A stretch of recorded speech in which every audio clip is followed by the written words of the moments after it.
خواجہ حسن بصری رضی اللہ تعالیٰ عنہ یہ حضرت علی کے شاگرد ہیں، مولا علی شیر خدا کے شاگرد ہیں۔ اور ایک روایت ایسی بھی ملتی ہے کہ بچپن تھا ان کا تو نبی پاک کے گھر چلے جاتے تھے، تابعی ہیں، بہت چھوٹے تھے جب حضور کا وصال ہوا، صحابہ کے شاگرد ہیں۔ ایک دفعہ حضرت ام سلمہ کہتی ہیں کہ نبی پاک صلی اللہ علیہ وسلم کا بچا ہوا پانی پڑا تھا تو وہ بھی حضرت حسن بصری اٹھا کے پی گئے، یعنی حضور علیہ السلام کا جھوٹا پینے کا بھی اللہ نے انہیں لعاب دہن شدہ پینے کا بھی بڑے صاحب بصیرت تھے۔ ایک بہت مالدار 30 سال کا نوجوان آ گیا، عبد الواحد زید، حضور میں نے مرید ہونا ہے۔ آپ نے فرمایا تو میرا بھائی بن جا، مجھ سے دین سیکھ، مرید ہو کے کیا کرے گا؟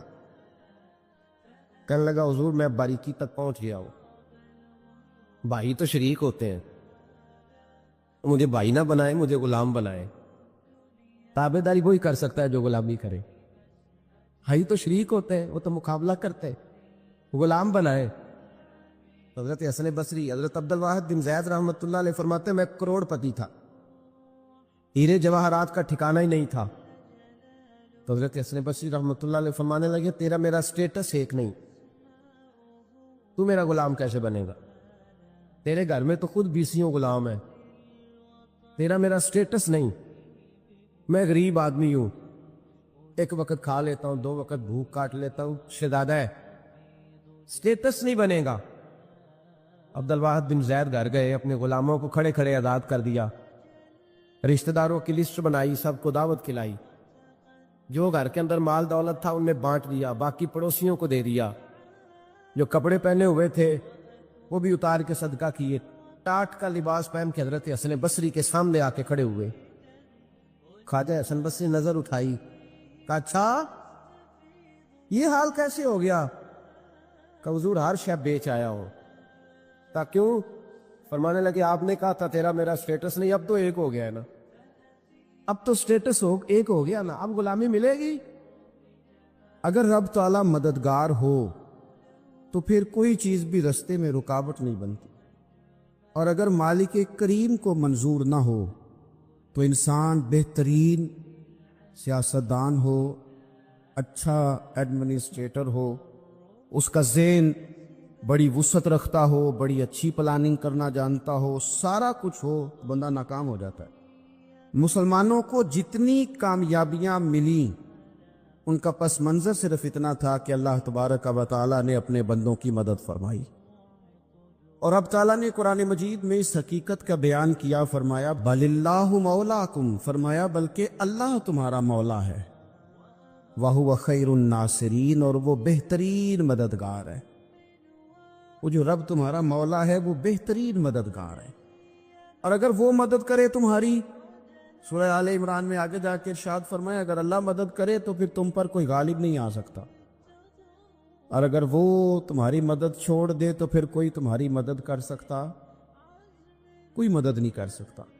بدر کی جنگ بھی اور فتح مکہ بھی رمضان المبارک میں ہوا ہے۔ میں دونوں پر غور کر رہا تھا تو ایک نیا مضمون میرے ذہن میں آنے لگا۔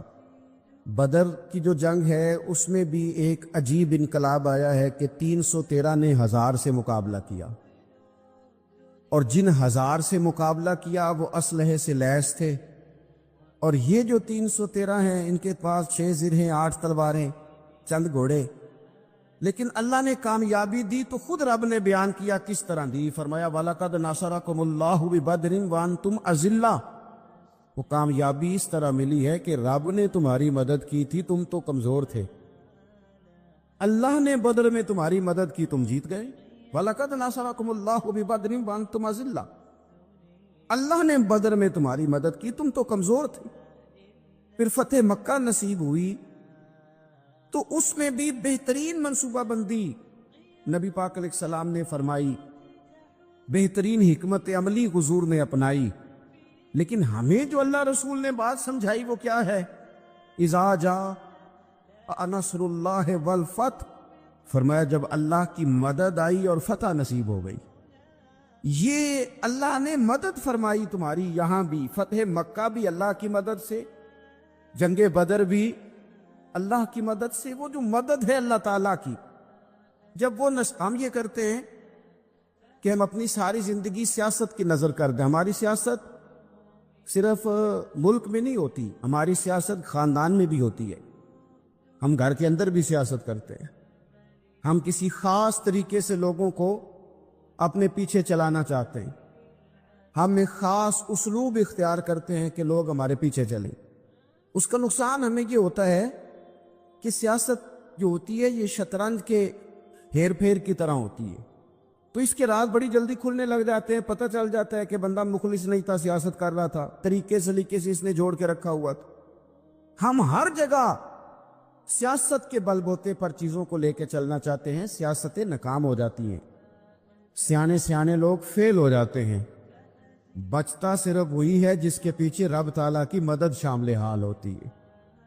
اپنی زندگی کے اندر ہم جو کچھ بھی کر رہے ہیں، جس شعبے سے بھی ہمارا تعلق ہے، آج ہم نے اس بات پہ غور کرنا ہے کہ پہلے تو یہ غور کر لیں کہ جو کام ہم کر رہے ہیں کیا وہ کام ایسا ہے کہ اس میں اللہ کی مدد ہمیں ملے گی. اگر آپ کوئی معاذ اللہ ناجائز کام کر رہے ہیں، فعل حرام کا ارتکاب کر رہے ہیں، تو اس میں تو مدد الہی آئے گی نہیں. پہلے تو یہ دیکھیں جو کر رہے ہیں وہ کام مدد الہی والا ہے، اور اگر اللہ تعالیٰ کی مدد والا وہ کام ہے پھر اس پر غور کریں کہ کیا ہم نے مالک سے مدد کا سوال کیا ہے، ہمیں مدد میسر آ رہی ہے. وہ میں نے بزرگوں سے ایک بات سنی تھی، وہ بڑی یاد رہ گئی. وہ فرمایا کرتے تھے قابلیت بھی بڑی چیز ہے لیکن قبولیت سب سے بڑی چیز ہے. قابل ہونا بھی بڑی بات ہے لیکن زیادہ بڑی بات یہ ہے کہ اس کی بارگاہ میں قبول بھی ہے کہ نہیں. اپنی زندگی میں اللہ کی مدد کی طرف بڑھیں، مالک کی مدد کا حصول اختیار کرنے کی کوشش کریں، اللہ کے ساتھ اپنے آپ کو جوڑیں. اگر اللہ کی مدد نصیب ہو، یہ جو ہم جتنا ڈرتے رہتے ہیں، سہمے رہتے ہیں، پریشان رہتے ہیں کوئی کیا کر دے گا، ہمارے ہاں نا ہر شعبے میں معاذ اللہ ایک مافیا ہے، الا ماشاء اللہ. وہ مافیا کہتا ہے میرے ساتھ ملو گے تو میں چلنے دوں گا ورنہ میں نہیں چلنے دوں گا. مارکیٹ میں آ ہی نہیں سکتا فلانا بندہ کیونکہ یہاں ہمارا قبضہ ہے.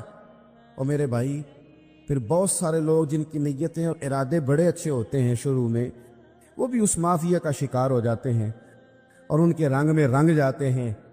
یاد رکھنا، کسی شخص کی بلیک میلنگ کا کبھی شکار نہ ہونا، کبھی کسی کی میٹھی اور مسجع مکفہ باتوں کا شکار نہ ہونا. کوئی کیا کر سکتا ہے اگر اللہ مددگار ہو تو؟ جس کو رب کریم اٹھانا چاہے اسے کوئی گرا سکتا ہے؟ ہم یہ ڈرے سہمے پریشان فیصلہ کرنے کی طاقت نہیں، مجھے چلنا چاہیے کہ نہیں، اٹھنا چاہیے کہ نہیں، کرنا چاہیے. اٹھ باندھ کمر کیوں ڈرتا ہے؟ پھر دیکھ خدا کیا کرتا ہے. حضرت عبداللہ ابن عباس فرماتے ہیں میرے نبی پاک علیہ السلام نے میری تربیت فرمائی، حضور نے میری تربیت فرمائی. اور محبوب پاک علیہ السلام نے فرمایا عبداللہ یاد رکھنا، یہ نوجوان دوست میری بات لکھ لیں، پریشان لوگ میری بات لکھ لیں، جن کے پاس قوت فیصلہ نہیں وہ اس بات کو لکھ لیں. حضرت عبداللہ ابن عباس فرماتے ہیں میرے نبی پاک علیہ السلام نے مجھ سے فرمایا تھا عبداللہ سن، اگر ساری دنیا مل کے تیرا کوئی نفع کرنا چاہے کر نہیں سکتی جب تک میرے رب کی رضا نہ ہو. اور فرمایا ساری دنیا مل کے تیرا کچھ بگاڑنا چاہے تو عبداللہ بگاڑ نہیں سکتی جب تک رب کریم کی حکمت کا تقاضا نہ ہو. لوگوں سے ڈرنا، لوگوں کی طرف دیکھنا، ماحول دیکھ کے اپنے راہ کا تعین کرنا، ہر بندے کے خیالات کے مطابق ڈھلنے کی کوشش کرنا، فلانا نہ ناراض ہو جائے، فلانا نہ ناراض ہو جائے، اور جس نے ہونا ہو جائے، بس رب رسول ناراض نہ ہو.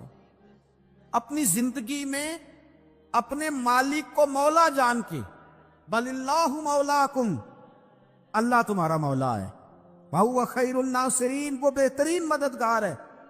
توجہ جب بھی کرے رب کی جانب کرے. اپنے دل کا قبلہ درست رکھیں، سوچوں کے زاویے سیدھے رکھیں.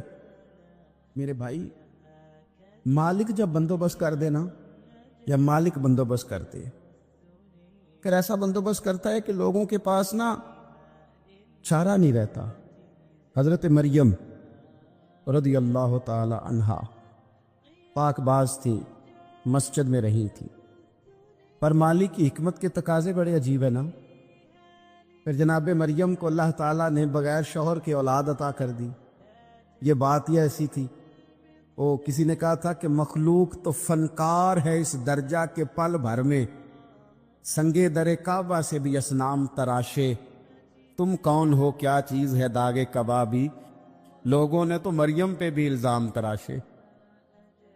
تو لوگوں نے کہا کدھر سے لے آئی بچہ، تیرا باپ تو ایسا نہیں تھا، کہاں سے لے آئی؟ اللہ کرے میں آپ کو سمجھا سکوں، ذرا اپنے آپ کو وہاں کھڑا کریں کہ ایک پاک باز عورت، پاک باپ کی بیٹی، طیب ماں کی بیٹی، اور اللہ کے گھر میں پرورش پانے والی خاتون، ایک وہ وقت اور ایک یہ وقت کہ اس عورت کو کٹہرے میں کھڑا کر کے پوچھا جا رہا ہے کہ معاذ اللہ تیری گود میں بچہ جائز نہیں ہے، کہاں سے لائی ہے؟ اب خود سے صفائیاں بندہ کتنی کو دے، کتنی کو وضاحتیں کرے. اور میں نے تو اپنی زندگی میں دیکھا ہے زیادہ وضاحت دینے والے کو بھی لوگ جھوٹا سمجھنے لگ جاتے ہیں. زیادہ وضاحت دینے پر بھی لوگ کمزوری کا اظہار سمجھتے ہیں کہ کمزور پڑ گئے. آپ صلح کی کوشش کرتے ہیں، سامنے والا بزدل سمجھ لیتا ہے. زیادہ وضاحتیں بھی کمزور کر دیتی ہیں. اب حضرت مریم کو کٹہرے میں کھڑا کر کے کہا بچہ کس کا ہے؟ تو پھر خدا بندوبست جب کرے، اللہ جب مددگار ہے، تو پھر حضرت مریم کی گواہی درختوں سے نہیں دلوائی، اس نے پتوں سے نہیں دلوائی، پھر فرشتے نہیں بھیجے. حضرت مریم کہنے لگے مجھ سے نہ پوچھو، وہ جو پنگوڑے میں ہے اسی سے پوچھ لو. ان سے پوچھو نا، وہ کون ہے پوچھ لو، ان سے کر لو سوال. انہوں نے کہا پنگوڑے میں چند دنوں کا بچہ، یہ جواب دے گا؟ مددگار تھا رب. ان کی برات کا اعلان کرنا تھا مالک نے، اور جب مالک اعلان کر دے، جب مالک تیری صفائی دینا چاہے، جب مالک تجھے دنیا کے سامنے نکھارنا چاہے، تو پنگوڑے میں لیٹے حضرت عیسیٰ بول کے کہنے لگے انی عبد اللہ آتانی الکتاب. فرمایا میں اللہ کا بندہ ہوں، رب نے مجھے کتاب عطا کر کے نبی بنا کے دنیا میں بھیجا ہے.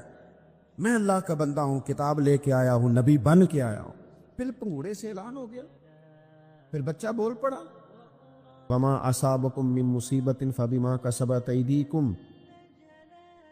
انسان پر کچھ مصیبتیں وہ آتی ہیں جو اس کے ہاتھوں کے کسب کی وجہ سے آتی ہیں.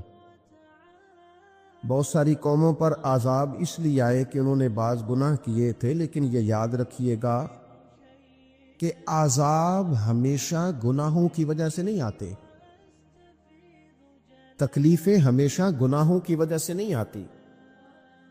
انسان دکھوں میں، مشکلات میں صرف اپنی غلطیوں کی وجہ سے نہیں الجھتا، بلکہ نبی پاک علیہ الصلاۃ والسلام نے فرمایا ہے اللہ تعالیٰ کسی بندے کو کوئی درجہ دینا چاہتا ہے، اس کے اعمال اس طرح کے نہیں ہوتے کہ اسے درجہ دیا جائے، اللہ اسے کسی مشکل میں ڈال کے اس کے درجے کو بلند فرما دیتا ہے. بلندی درجات کے لیے، قرب الہی کے لیے، اللہ تبارک و تعالیٰ کی بارگاہ کی معرفت کے لیے بھی مصائب آتے ہیں. آپ دیکھیے نا، نبی پاک صلی اللہ تعالیٰ علیہ وسلم نے فرمایا سب سے زیادہ تکلیفیں انبیاء پہ آتی ہیں، اور فرمایا میں اللہ کا محبوب ہوں، انبیاء کا سردار ہوں، میرے اوپر سب سے زیادہ تکلیفیں آئی ہیں، آزمائشیں آ جاتی ہیں. اور رب فرماتا ہے وَلَنَبْلُوَنَّكُمْ بِشَيْءٍ مِّنَ الْخَوْفِ وَالْجُوعِ. ہم ضرور تمہیں آزمائیں گے، کچھ خوف کے ساتھ، کچھ بھوک کے ساتھ. وَنَقْصٍ مِّنَ الْأَمْوَالِ وَالْأَنفُسِ وَالثَّمَرَاتِ. ضرور تمہیں آزمائیں گے پھلوں کی اور جانوں کی کمی کے ساتھ.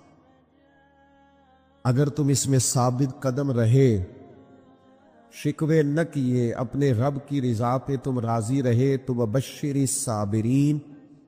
اے محبوب پھر جو میری رضا پہ صبر کریں انہیں میری جنت کی خوشخبری بھی عطا فرما دے. ہم تمہیں ضرور آزمائیں گے، خوف بھی، بھوک بھی، مالوں اور جانوں کی کمی بھی.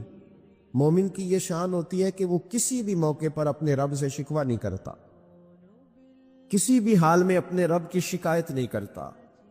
نبی کریم علیہ الصلاۃ والسلام نے فرمایا اگر اللہ تعالیٰ کسی بندے کو بیمار کرے اور پھر اس بیماری پر وہ صبر کرے اور آنے والوں سے رب کا شکوہ نہ کرے، تو فرمایا اللہ تعالیٰ نے جو گوشت اسے دیا ہوتا ہے اس سے بہتر گوشت اللہ اسے عطا کر دیتا ہے۔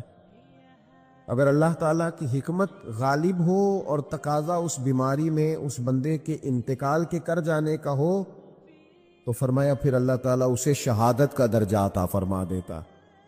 آزمائشیں آ جاتی ہیں، انسان پر مصائب آ جاتے ہیں، دکھ آ جاتے ہیں، تکلیفوں کا سامنا بندے کو کرنا پڑ جاتا ہے۔ اب یہ کہ اس میں اپنے دل کو، اپنی روح کو قرار دیا جائے، اپنے آپ کو اللہ کی رضا پہ کھڑا کیا جائے اور ان حوادث کا مقابلہ کیا جائے، ان چیزوں کو دیکھا جائے اور یہ غور کیا جائے کہ میرا رب اگر اسی بات میں راضی ہے تو یقیناً اس میں اللہ کی کوئی خاص حکمت ہوگی۔ قحط حضرت عمر کے زمانے میں بھی آ گیا تھا، بڑی مشکلات کا سامنا کرنا پڑا۔ تو ان مصائب میں انسان کو تھوڑا سا پہلے تو ہمت کرنی ہے، پھر اس میں کرنے کا جو کام ہے وہ یہ ہے کہ سب سے پہلا کام تو یہ ہے کہ اپنے رب کی بارگاہ میں کھل کے دعا مانگی جائے، اللہ تبارک و تعالیٰ کے حضور التجائیں کی جائیں، دعائیں کی جائیں، رب کریم کو منایا جائے۔ حضرت عمر فاروق رضی اللہ تعالیٰ عنہ کے زمانے میں جب قحط آیا تھا تو حضرت عمر نبی پاک علیہ السلام کے چچا کو حضرت عباس رضی اللہ تعالیٰ عنہ کو لے کے میدان میں نکلے تھے، اور کیا خوبصورت لفظ انہوں نے ترتیب دیے تھے، عرض کرتے تھے مالک پہلے ہم تیری بارگاہ میں محبوب پاک کو لے کے آیا کرتے تھے، آج محبوب نے ظاہری وصال کیا ہے تو تیرے محبوب کے چچا کو لے کے آئے، تو اے اللہ تو مہربانی فرما اپنے محبوب کے چچا کا صدقہ ہمیں بارش عطا فرما۔ تو بس حضرت عمر نے وہ دعا مانگی، حضرت عباس کو وسیلہ بنایا تو اللہ نے بارش عطا فرما دی۔ اچھا، پھر یہ دونوں چیزیں ہمیں حدیث صحیح میں ملتی ہیں۔ ایک نوجوان نے، ایک شخص نے آ کے حضور کی بارگاہ میں عرض کی یا رسول اللہ بارش نہیں ہوتی، دعا کر دیں، تو نبی پاک نے ہاتھ اٹھائے دعا کے لیے، اتنے ہاتھ بلند کیے کہ بغلوں کی سفیدی نظر آنے لگی۔ وہ کہتے ابھی محبوب کے دستے مبارک پوری طرح چہرے پر پھرے نہیں تھے کہ اللہ نے بارش عطا کر دی۔ پھر پورا ہفتہ بارش ہوتی رہی تو لوگوں کو اب بارش کی کثرت کی وجہ سے بعض مسائل بننے لگے، تو وہ پھر حاضر ہوئے، عرض کی یا رسول اللہ دعا فرما دیں، اب تو کچھ مشکلات بڑھنے لگی ہے۔ تو حضور نے پھر ہاتھ اٹھائے، کہا اے اللہ اپنا فضل نصیب فرما، مہربانی فرما، کبھی بارش کی ضرورت ہوتی ہے اور کبھی بارشوں کا کثرت سے ہونا وہ تکلیف کا باعث ہو جاتا ہے بعض جگہوں پر۔ تو کہتے پھر حضور نے دعا فرمائی، ابھی چہرے پہ ہاتھ نہیں پھیرے تھے کہ مدینہ منورہ میں بارش ختم ہو گئی۔ تو سب سے پہلا اور ضروری کام ہمارا آج مزاج بن گیا ہے کہ ہم تبصرے کرتے ہیں، سیاست کرتے ہیں، اس پر بیٹھ کر اب ایک اور دور آ گیا ہے، ویڈیو بناتے ہیں، موبائل چلاتے ہیں، جو کہ بہت بڑا امتحان ہے ہمارے لیے کہ صرف 20 منٹ موبائل کو ہاتھ نہ لگائیں، بہت بڑا امتحان ہے۔ ہو سکتا ہے بہت سارے لوگ بڑی تکلیف میں آ جائیں کہ پورے 20 منٹ گزر گئے، اس پہ ویڈیو بنائیں گے، اس پہ کمنٹس کریں گے، اس پہ یہ کام ہم کرتے ہیں۔ حالانکہ اگر کوئی ایسی مشکل آ جائے تو شریعت نے ہمیں یہ سبق دیا کہ پہلے دعا، پہلے اللہ کی بارگاہ میں حاضری۔ اکبر الہ آبادی نے کہا تھا کہ مصیبت میں بھی اب یاد خدا ہم کو نہیں آتی، دعا منہ سے نہ نکلی، جیبوں سے عرضیاں ہی نکلی۔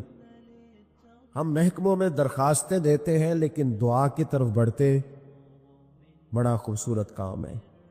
سب سے پہلے تو یہ کریں کہ وہ جو ہمارے بھائی تکلیف میں ہے، مجبوری میں ہے، ان کے لیے اپنے رب کی بارگاہ میں عرض کریں کہ مالک، قدرتوں کا مالک تو تو ہے، ہر چیز تو تیرے دست کرم میں ہے، اور تو کریم اتنا ہے کہ بندوں پہ تو غضب نہیں زیادہ فرماتا، رحمت ہی زیادہ فرماتا ہے، اور تیری رحمت تیرے غضب پر غلبہ رکھتی ہے، اس لیے مالک تو کرم فرما، اور یہ جو لوگ ہیں تو انہیں اپنے فضل سے ہی آسانی عطا فرما تاکہ اس مشکل سے نکل آئیں۔ جن دنوں قحط آیا تھا نا مکہ مکرمہ مدینہ طیبہ میں حضرت عمر کے زمانے میں، تو حضرت عمر فاروق فرماتے ہیں میں نے بغیر گھی کے کبھی کھانا نہیں کھایا تھا، لیکن میں نے قسم اٹھا لی تھی کہ جب تک سب لوگوں کو راشن کھانا میسر نہیں آتا میں بھی گھی نہیں کھاؤں گا۔ یہ جو اضافی اخراجات ہیں، ایڈوانس گاڑیاں بک کرانا، نئے ماڈل کے موبائل خریدنا، یہ جو ہمارے صرف ناز نخرے ہیں، صرف ان کو تھوڑا سا کلوز کر لو۔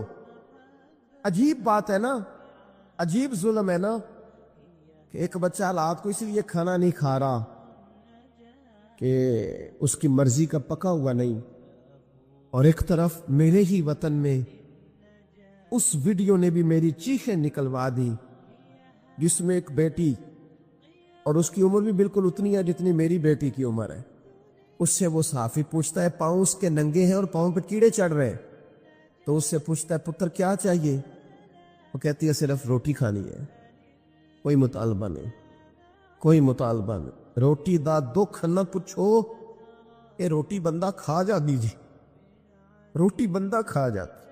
اللہ کریم نے فرمایا وَتَعَاوَنُوا عَلَى الْبِرِّ وَالتَّقْوَى، جب تقوی اور پرہیزگاری کا معاملہ ہو تو ایک دوسرے کے ساتھ تعاون کرو، ایک دوسرے کے ساتھ تعاون کرو، ایک دوسرے کا آگے بڑھ کے بازو تھامو، خیر کے کاموں میں ایک دوسرے کی مدد کرو، آگے نکلو۔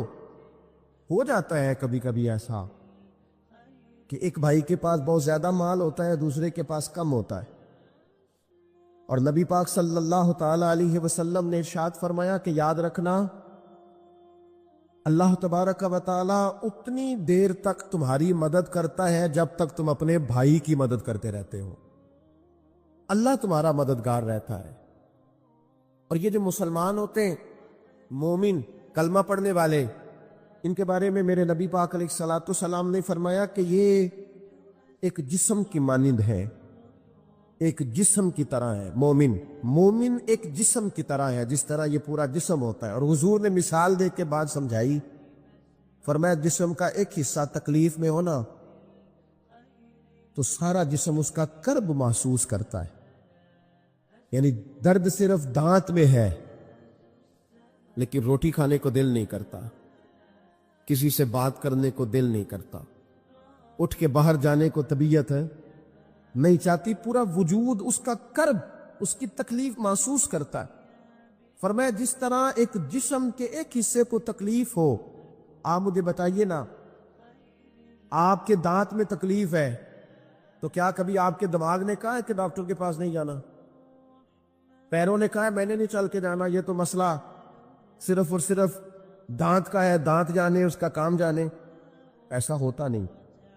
دانت میں تکلیف ہوتی ہے تو ذہن منصوبہ بندی کرتا ہے، وہ کہتا ہے یار یہ پتہ کرو دانت کا ڈاکٹر کہاں بیٹھتا ہے، پھر آپ کی زبان ہلتی ہے، معلومات کرتی ہے، پھر آپ کے پیر چل کے وہاں جاتے، اور پھر آپ اپنے دل سے ما فی ضمیر وہاں بیان کرتے، پھر آپ اپنا کمایا ہوا سرمایہ خرچ کرتے ہیں۔ بھئی ایک دانت کو تکلیف ہے تو رہنے دو، سارے جسم کو کام میں کیوں لگایا ہے؟ تو معنی یہ ہے کہ جب جسم کا ایک حصہ تکلیف میں ہو، باقی سارے سپورٹ کرتے ہیں تاکہ وہ ٹھیک ہو جائے۔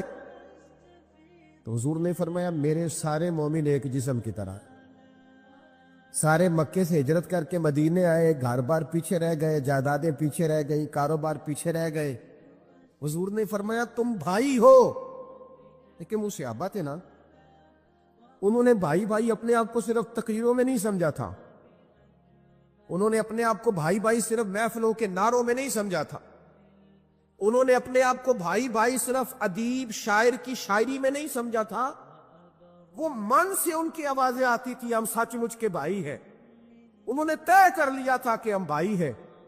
لہذا جب حضور نے کہا نا آپ تمہارے بھائی وہاں سے ہجرت کر کے آئے ہیں تو ان کی مدد کرو، تو پھر انہوں نے صحیح والا بھائی سمجھا، دھاگا رکھ کے اپنا گھر تقسیم کر کے آدھا اپنے بھائی کو دیا، کاروبار بانٹ کے اپنے بھائی کو دیا، جس کے پاس 4 اونٹ تھے اس نے 2 اپنے بھائی کو دے دیے، چلتے کاروباروں میں بھائیوں کو شریک بنا لیا، انہوں نے انہیں اس طرح کر کے رکھا کہ پھر وہ جو مہاجر تھے وہ مہاجر رہے ہی نہیں، انہیں یوں لگا کہ ہم تو ایک گھر سے اپنے دوسرے گھر میں شفٹ ہوئے، انہیں کسی جگہ بھی کوئی تکلیف نہیں آئی، لیکن امیر آدمی غریب کو بھائی سمجھنے کو تیار ہوتا نہیں، تگڑا بندہ چھوٹے کے قریب جانے کے لیے راضی ہوتا نہیں، جب تک وہ خاص ذہن نہ بنے جو ذہن ہمیں رسول پاک صلی اللہ علیہ وسلم نے عطا کیا، اتنی دیر تک انسان اس مقام تک پہنچ نہیں سکتا جہاں وہ اپنے بھائی کے لیے خیر کا معاملہ کرے۔ تو ایک تو یہ کہ ہمیں آگے بڑھنا چاہیے، ان لوگوں کو اپنا بھائی جاننا چاہیے۔ چوتھی بات، اسلام کے اندر نا ہر ذی روح کے ساتھ نیکی کرنے کا اجر ہے، ہر تر جگر والے کے ساتھ نیکی کرنے کا ثواب ہے اسلام کے اندر۔ جو تر جگر رکھتا ہے، جس کے وجود میں روح ہے، اس سے نیکی کریں، اجر ملے گا۔ صحیح حدیث میں موجود ہے نا، اور میرے خیال ہے آپ سب کو وہ حدیث آتی ہے کہ نبی پاک علیہ السلام نے فرمایا کہ ساری زندگی گناہ کرنے والی عورت نے کتے کو پانی پلایا تھا تو رب نے بخشی فرما دی۔ کتا حلال جانور بھی نہیں، کتے کو پانی پلایا، ساری زندگی کے گناہ تھے، اللہ نے معاف کر دیا۔ کوئی بھی تر جگر والا ہو، آپ مجھے بتائیے، ایک کتے کو پانی پلانے سے رب معاف کرتا ہے، تو اگر وہ کسی انسان کی خدمت کرے، اور نرا انسان نہیں مسلمان، اور نرا مسلمان نہیں مدینے والے کا غلام، رسول اللہ کا کلمہ پڑھنے والا، اس کے ساتھ نیکی کرنے سے اللہ کتنا اجر عطا فرمائے گا۔ تو عزیز بھائی، مخلوق خدا سے جب لوگ پیار کرتے ہیں، جب لوگ محبت کرتے ہیں، اور جب ہمارے دل نرم، ہمیں نا مادہ پرست بنایا گیا ہے کچھ عرصے سے، ہمارا ذہن بنا دیا، اور یہ ڈھیر سارے لوگ ہیں جو تقسیم کرتے ہیں ذہنوں کو، ڈھیر سارے لوگ، اس میں بعض مذہبی لوگ بھی شامل ہیں الا ماشاءاللہ، جو ذہن تقسیم کرتے ہیں، چھوٹی چھوٹی اپنے لالچ کے لیے لوگوں کو ایک دوسرے سے دور کرتے ہیں۔ یہ تقسیم کار ہمارا عام حصہ ہے، عام جز ہے۔ یاد رکھنا، جب قومیں مادہ پرست ہو جاتی ہیں نا، جب وہ ہر چیز کو پیسے میں تولتی ہیں اور پہلے اپنا نفع دیکھتی ہیں، پھر وہ معاشرہ انسانوں کا معاشرہ نہیں رہتا، وہ تاجروں کا معاشرہ ہوتا ہے۔ وہاں ہر چیز سیل ہوتی ہے، بیچی جاتی ہے۔ دوستو، قلبی طور پر جب دلوں میں گنجائش ہوتی ہے، جب ہمارے دلوں میں وسعت ہوتی ہے، جب ہمیں پیار کرنا آتا ہے، 2 آدمیوں کا کھانا 3 آدمی کھا سکتے ہیں، شرط یہ ہے کہ وہ تیسرے کو بٹھانے کی وسعت رکھتے ہوں۔ 4 آدمیوں کا کھانا 5 آدمی کھا سکتے ہیں، شرط یہ ہے کہ ان کے دلوں میں گنجائش موجود ہو۔ یاد رکھنا، ایک چھت کے نیچے ایک ہی گھر کے اندر 4-5 خاندان گزارا کر سکتے ہیں، شرط یہ ہے کہ ان کے دلوں میں گنجائش موجود وہ، شرط یہ ہے کہ وہ قلبی کیفیات وہی رکھتے۔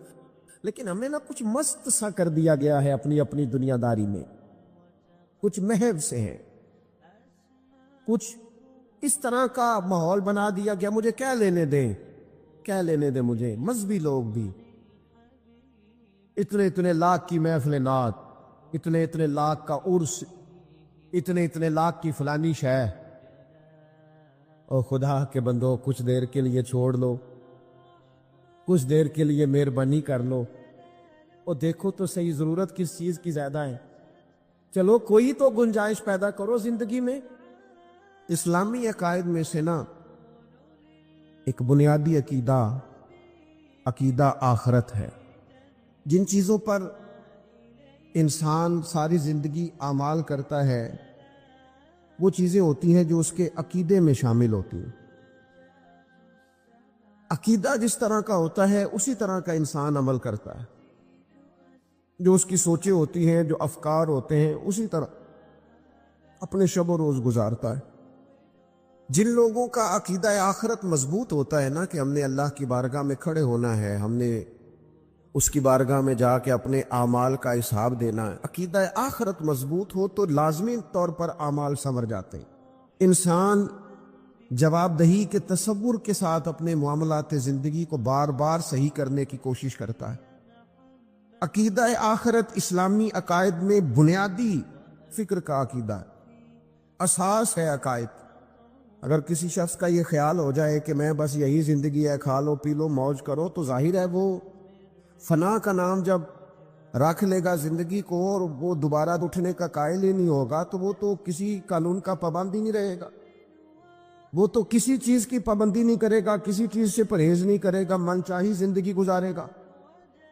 عقیدہ آخرت، اللہ کی بارگاہ میں کھڑا ہونے کا تصور، یہ انسان کو سوار دیتا ہے، یہ ایک ایسا مراقبہ ہے جو تزکیہ نفس کر دیتا ہے، انسان کا باطن سنور جاتا ہے، اخلاقیات میں تبدیلی آتی۔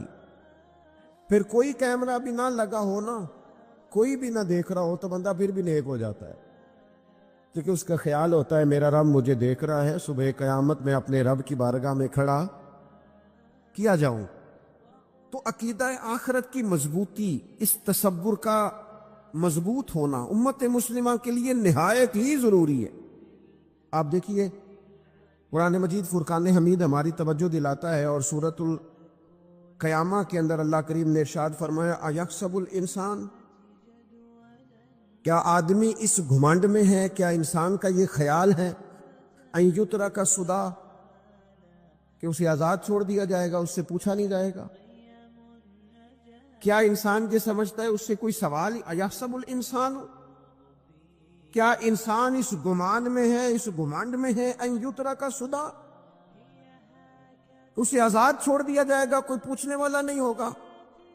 اسے آزاد نہیں چھوڑا جائے گا، اس پر پابندیاں ہیں، اس پر کچھ قیود ہیں، اسے کچھ حدود بتائی گئی ہیں، اسے ایک دائرہ کار دیا گیا ہے، اسے بتایا گیا ہے کہ یہ حلال ہے، یہ حرام ہے، یہ تیرے لیے جائز ہے، یہ تیرے لیے جائز نہیں ہے۔ اس چیز کی حد تک تو آگے بڑھ سکتا ہے، یہاں سے اس لائن کو تو کراس نہیں کر سکتا، اس پر پابندیاں ہیں، ان پابندیوں کے بیچ رہ کے وہ زندگی گزارے گا۔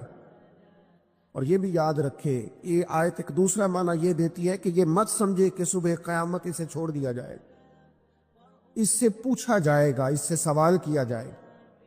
اللہ کی بارگاہ میں جب یہ کھڑا ہوگا تو اسے اپنے اعمال کا حساب دینا ہو۔ لازمی طور پر ایک عدالت صبح قیامت لگے گی، جس عدالت میں مجرم پیش ہوں گے، انہیں اپنے جرموں کا حساب دینا ہے، ظالموں کو کھڑا کیا جائے گا، ان سے ان کے ظلم کے بارے میں باز پرس ہو۔ تو لازمی طور پر عقیدہ آخرت کی مضبوطی انسان کو مضبوط کرتی، اس کے اعمال پر پیرے بیٹھ جاتے ہیں، وہ پھونک پھونک کر قدم رکھتا ہے، سوچ کر جملے بولتا ہے، وہ کوئی بھی معاملہ کرتا ہے تو اس میں اس کا خیال ہوتا ہے کہ میں نے دنیا سے چلے جانا ہے، میرے پاس پتہ نہیں کتنا وقت بچا ہے، لہذا مجھے آخرت میں پیش ہونا ہے اپنے معاملات کی آسانی کے لیے، وہاں کی آسانی کے لیے میں یہاں تھوڑا سوچ سمجھ کے چلوں۔ رب فرماتا ہے تجھے ایسے ہی آزاد نہیں چھوڑا جائے گا، آزاد پنچھیوں جیسی زندگی نہ گزار، صبح قیامت کے معاملات کو پیش نظر رکھ، اس پر غور کر۔ یہ تصور گھر کے باہر بھی پورا مضبوط ہونا چاہیے اور گھر کے اندر بھی پورا مضبوط ہونا چاہیے۔ انسان اپنے مالک سے ڈرے اور قیامت کے دن اس کی بارگاہ میں حاضری کا یقین رکھے، اور وہ یاد رکھے کہ یہاں جو کچھ، وہ دیکھے نا بچوں کو استاد پڑھاتا ہے، محنت کراتا ہے، اگر بچے نہیں پڑھتے تو ڈانٹتا بھی ہے، سمجھاتا بھی ہے، قائل بھی کرتا ہے، اور جب وہ آخری بات کرتا ہے تو پھر وہ پتہ کیا کہتا ہے، چلو ٹھیک ہے اگر نہ پڑھو گے تو امتحان تو آنا ہی ہے نا، رزلٹ تو آنا ہے، پیپر میں بیٹھو گے نہیں آئے گا، فیل ہو جاؤ گے۔ یہ لاسٹ پر یہ بات ضرور ہوتی ہے، اور یہ امتحان دینے کا تصور اور امتحانی سینٹر میں جانے کا خیال طالب علم کو مجبور کرتا ہے کہ میں اسباق تیار کروں، میں بار بار اس پر غور کروں، میں کتاب کو سمجھوں، میں اس کو حل کروں چیزوں کو، تاکہ جب میں مرکز میں جاؤں پرچہ دینے کے لیے امتحانی سینٹر میں تو پھر مجھے پریشانی کوئی نہ ہو۔